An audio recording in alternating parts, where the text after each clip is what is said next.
Back out at the farmyard again to see if I can get a few crows or magpies, and I noticed these couple of feral pigeons that have been roosting in this shed. Now the farmers asked me to take any of these feral pigeons that I see because they're making a mess of the shed, and they're dunging over the straw bales which are situated below them. So I have the Weihrauch HW97 with me today, and I get her cocked and ready. You don't have to conceal yourself much with these feral pigeons. They'll usually sit and oblige you. I don't really consider it sport, but since I've been asked to do it, I try and do it as best as I can. But of course, as soon as I get into position, the pigeon he decides to turn around into the other direction where I can't get a shot at him. So I change over a wee bit to get a better angle on him. Now what I'm actually trying to do is get a shot at him where his head is lined up with that heavy gauge steel of the truss behind him, so it's not going to hit the tin in the roof, and then less likelihood of puncturing a hole in it. I'm going for the bird in the bottom here. I'm taking with a nice shot to the head. Thankfully the second bird flies round in a circle and lands lower down in the beam. So I get the Weihrauch cocked again.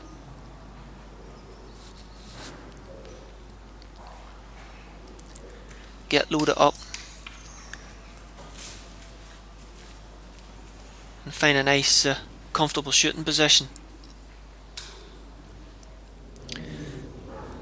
This boy's playing a wee bit of peekaboo here, but I'm patiently waiting for his head to come out onto the left hand side where I can get a shot at him and again hit the beam behind him once the pellet passes through.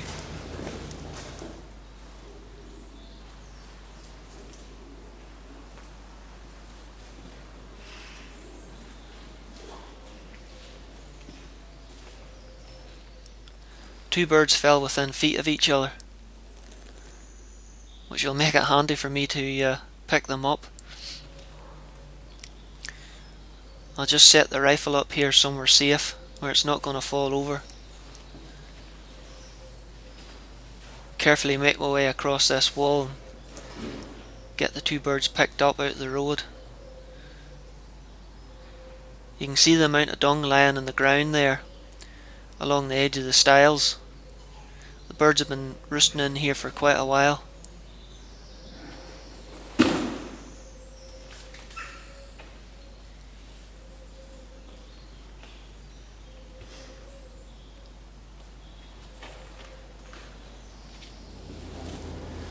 Again, found another few here, roosting up in a beam. No worries about a backstop here with a concrete block wall right behind the birds.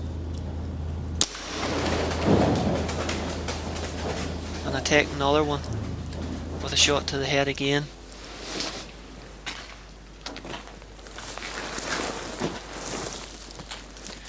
The rest clear out through every available hole in the shed roof. So this is the only one I managed to get, but you can see the amount of dung strewn across the place. This farmer's semi-retired, so he had the shed all cleared out. It was originally a dairy farm, and then the feral pigeons moved in and made a real mucky mess of it again. But there's a few more out of the road. So I settled down within view of the feeders where the cattle pen is, and sure enough the jackdaws are starting to come and go. But I can't get a shot off here because of that gate the camera is looking through is sort of in my way, and I don't want to send a ricocheted pellet down towards the cattle, so I'm just going to have to hold my fire here. This is a little later on. I've managed to move the gate out of my road so I've got a clear view of fire. And it's not too long to a magpie lands on the end post about 35 yards away. And I put a Bisley Magnum into his chest, dropping him cleanly.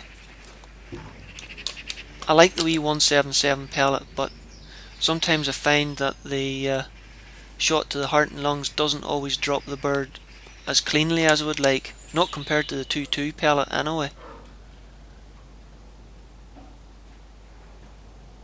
But I have to admit, it's an accurate little caliber, even in this spring rifle I have.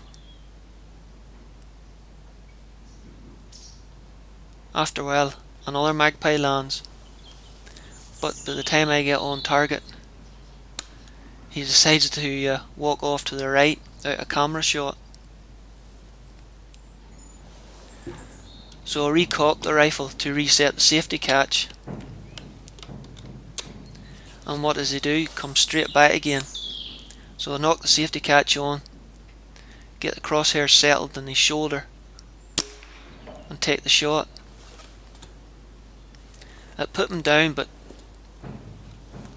he still managed to get about 10 yards before he expired.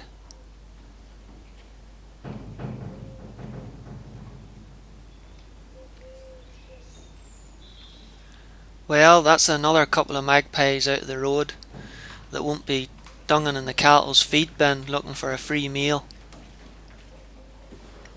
And just in case you thought I was Spider-Man's stunt double earlier, the way I athletically jumped over this wall, this is what happened the first time I tried it.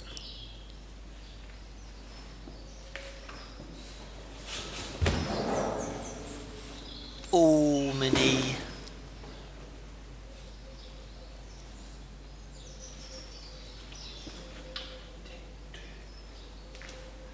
Well, this is my 100th YouTube upload, and I'd like to say a very big thank you to all my subscribers.